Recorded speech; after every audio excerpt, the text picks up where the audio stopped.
जय श्री राधे कृष्णा साथियों, मैं भी कृष्णा ज्ञान सहारा चैनल में आपका स्वागत करती हूँ। कैसे हैं आप? आपके अच्छे स्वास्थ्य और सुखद जीवन की मंगल कामना करती हूँ। आपके अपने इष्ट देवों को कोटि कोटि नमन करते हुए, बड़ों को प्रणाम करते हुए वीडियो प्रारंभ करते हैं। साथियों, बात कर रहे हैं पितृपक्ष की। पितृपक्ष चल रहा है जो कि 20 सितंबर से लेकर 6 अक्टूबर तक रहेगा। इस पूरे पितृपक्ष में यानी 16 दिन के श्राद्धों के महीने में हम पितरों को प्रसन्न करने के लिए अनेकों कार्य करते हैं, अनेकों दान करते हैं, पुण्य करते हैं, पंडितों को भोजन कराते हैं, ब्राह्मणों को भोजन कराते हैं। यदि अपने बुजुर्गों का, जो हमारे पूर्वज हैं, उनका श्राद्ध होता है तो बड़ी श्रद्धा के साथ श्राद्ध मनाते हैं। कुछ लोग भंडारा करते हैं, बहुत सारे लोगों को जिमाते हैं। लेकिन क्या आप जो पंडित जी को भोजन कराते हैं उनकी थाली किस प्रकार की हो, क्या आप ये जानते हैं? क्या उसमें ऐसा तो नहीं कि आप इतना सब करते हैं लेकिन उस भोजन में ही आप कुछ ऐसी गलतियां कर देते हैं कि पितृ रुष्ट होकर वापस चले जाते हैं, यानी भूखे ही चले जाते हैं और आपको उसका कुछ भी फल नहीं मिलता। तो आज की वीडियो में इसी से संबंधित सारी जानकारी लेकर मैं आपके बीच में, तो चलिए झटपट वीडियो प्रारंभ कर लेते हैं। लेकिन उससे पहले चैनल पर नए आए हैं तो चैनल को सब्सक्राइब अवश्य कीजिएगा और बेल आइकन का बटन जरूर प्रेस कीजिएगा, इससे आने वाली वीडियोस का नोटिफिकेशन आपको मिलता रहे। आज हम बात कर रहे हैं पितृपक्ष में भोजन जो कराया जाता है ब्राह्मणों को, भोजन की थाली में क्या क्या चीज़ें ऐसी वर्जित हैं, निषेध हैं, जो कदापि आपको नहीं रखनी चाहिए। अगर आप वो चीज़ें रखते हैं या पंडित जी को जिमाते हैं तो जब आपके घर में वो चीज़ें बनती हैं ना, तो समझ लीजिए तभी से ही आप जो भी कुछ कर रहे हैं लेकिन आपके पितरों को वो चीज़ें प्राप्त नहीं होती। तो भूल के भी गलतियाँ नहीं करें। आपको करना क्या, जिस दिन भी घर में किसी बड़े का श्राद्ध होता है, बड़े लोग ही करें, घर की महिलाएं स्पेशली इस बात का ध्यान रखें। बहुत बार हमारे पुरुष भाई होते हैं, उन्हें उन चीज़ों का ध्यान नहीं रहता, लेकिन महिलाओं को ही इस बात का ध्यान रखना चाहिए क्योंकि भोजन महिलाएं ही तैयार करती हैं। नहा धोकर स्वच्छ वस्त्र धारण करके ही आपको किचन में जाना चाहिए। कभी भी आप अशुद्ध अवस्था में पितरों के निमित्त कोई भोजन नहीं बनाएंगे, इस बात का आप ध्यान रखिए। अगर आपके घर में श्राद्ध है, किसी का होता है या वो तिथि होती है, अपने बुजुर्गों से, अपने मदर फादर से पूछा है कि हमारी दादी दादा की तिथि कब होती है, ये कुछ आपको जानकारी भी रखनी चाहिए। तो वो तिथि होती है, उसी तिथि पर उनका श्राद्ध किया जाता है, उनके निमित्त भोजन कराया जाता है, उनकी जो वस्त्र पहनते थे वो वस्त्र दिए जाते हैं पंडित को, तो वो सब किया जाता है। लेकिन वो सब शुद्ध अवस्था में ही करना चाहिए। अगर 1% आपको ऐसा लगता है कि आप शुद्ध अवस्था में नहीं हैं और घर में कोई और करने वाला भी नहीं है, तो आप बाजार से गाय का दूध लाइए, जिसको कि घर के जो पुरुष होते हैं वो भी उबाल सकते हैं, गर्म कर सकते हैं। गाय का दूध और सफ़ेद मिठाई लेकर आइए और वस्त्र इत्यादि, दक्षिणा इत्यादि देकर उन्हें खिला पिलाकर विदा करिए। फल खिला सकते हैं लेकिन अशुद्ध अवस्था में नहीं बनाना। अब आपको बनाना क्या, अगर आप बना रही हैं भोजन की थाली, तो भोजन की थाली में आपको क्या नहीं बनाना। एक तो सरसों के तेल का प्रयोग नहीं किया जाता है।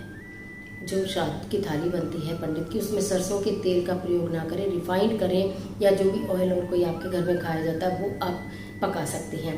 पेठे की सब्जी यानी कि जिसे कद्दू भी कहते हैं, उसकी सब्जी बिल्कुल भी ना बनाएं। हम आपको बताएं कि ये 16 दिन के लिए जो पूर्वज होते हैं ना, जो वो पृथ्वी पर होते हैं और वो अपने से जिन्हें वो छोड़ के गए होते हैं, आसपास घरों के उनका गमन चलता रहता है, आगमन गमन, वो घूमते रहते हैं, कहते हैं ना हमारे आसपास ही हैं।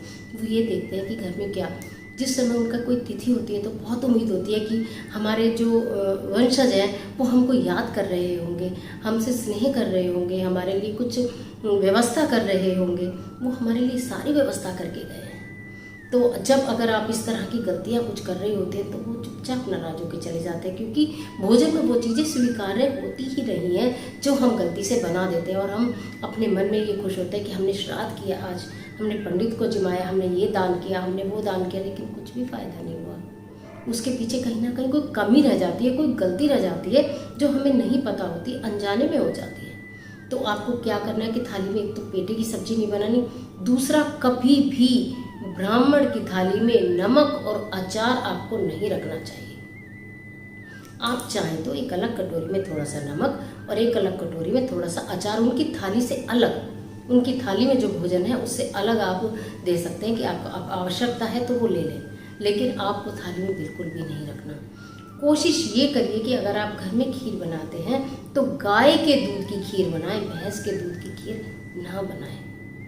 आमतौर पर भैंस का दूध घरों में आता है, भैंस के दूध की ही खीर बनाई जाती है, पंडित जी को खिलाई जाती है। लेकिन कोशिश ये करें, अगर कहीं बिल्कुल नहीं मिलता तब तो मजबूरी है, लेकिन अगर मिल जाए तो गाय के दूध की ही खीर बनाएं। शुद्ध, बिल्कुल तन से, शुद्ध मन से, शुद्ध भाव से और प्रेम से भोजन बनाकर पंडित जी को कराएंगे। या पंडित जी नहीं खा रहे हैं, आपके घर नहीं आ रहे हैं लोग, कहीं ऐसी व्यवस्था नहीं है कि पंडित जी को बुलाएं, आप थाली निकाल के पंडित जी के घर में देकर आ रहे हैं, तो प्रेम भाव से जो भी कुछ करें पूर्ण प्रेम भाव से करें, किसी दिखावे के लिए नहीं करें। बस ये आपके अंतरात्मा जाने या वो आत्मा जाने, बस और कोई ना जाने कि आप क्या कर रहे हो। अगर आपके घर में बनाने की व्यवस्था नहीं है तो चाहे आप सूखा सामान दें, परंतु जो भी करें वो प्रेम भाव से करें, तभी उत्तम फल की प्राप्ति होगी, तभी पितृ प्रसन्न होंगे,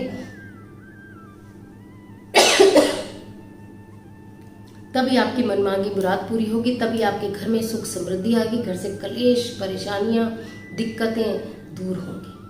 तो पितरों को प्रसन्न करने का ये सर्वश्रेष्ठ उपाय है। और जो भोजन की थाली मैंने बताई, उसमें अगर कहीं ना कहीं इस तरह की कोई गलती आपसे हुई है तो कोई बात नहीं, क्षमा मांगते हुए आगे से उस गलती को ना करें और इस प्रकार का भोजन तैयार करें कि खाकर पंडित भी तृप्त हो और आपके पितृ भी तृप्त हो।